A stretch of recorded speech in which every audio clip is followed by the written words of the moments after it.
changer.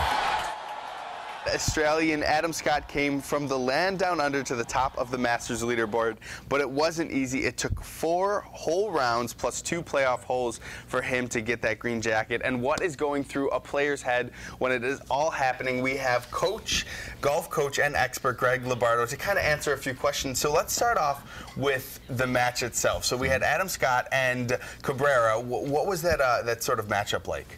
Well, so they went into a sudden death and they played a couple of holes, and the Masters is challenging enough. You have all the distractions of the crowd and the media. It's arguably the largest sporting event in the world. And Adam Scott, who had never won a major, he always hears about, hey, you know, you've won a lot, but you've never won the big one. This is your opportunity to do it. So you know he had that going in the back of his mind, but in his post-round interview, he talked about being present on every single shot and just staying in the moment, and that's how he was able to pull it off. Now, I didn't get to watch it, but I was catching up for it, and I know that they were talking about the sportsmanship that both players were showing throughout this whole ordeal. Phenomenal.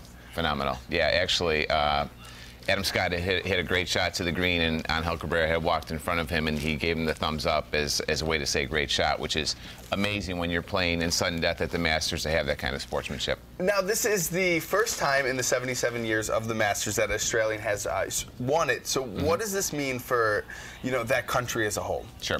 Yeah, it's a big thing, Matt, and Australia has lots of great sportsmen, a lot of great sporting events, tons of history in terms of the entire country from a sporting perspective, but this was an opportunity to put Australia on the map from a golf perspective. So they had 2 other players that were from Australia that were in the hunt, and Adam Scott pulled it off.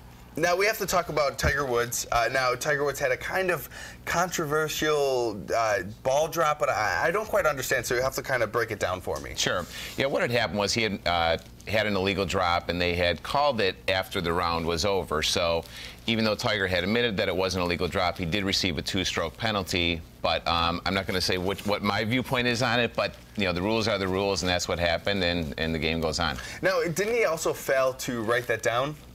He did. Yes. So, but they caught it afterwards, and then they ended up penalizing him the next day. So then we're watching the Masters, and a lot of people here play golf during the summer, the spring. What can we see that the pros are doing that maybe we can take into our own game to, you know, get a little better? Sure. Great question, Matt. And this is the whole thing with the Masters, that a lot of players focused on winning. And Brandt Snedeker, who was in the lead after 3 days, he talked about winning. And one of the things that I teach my players is to not focus on the results, but always focus on playing your best and controlling what you have control over, which is yourself. So I always talk about having some kind of a strategy that's going to help you stay connected to not only the entire round, but each particular shot.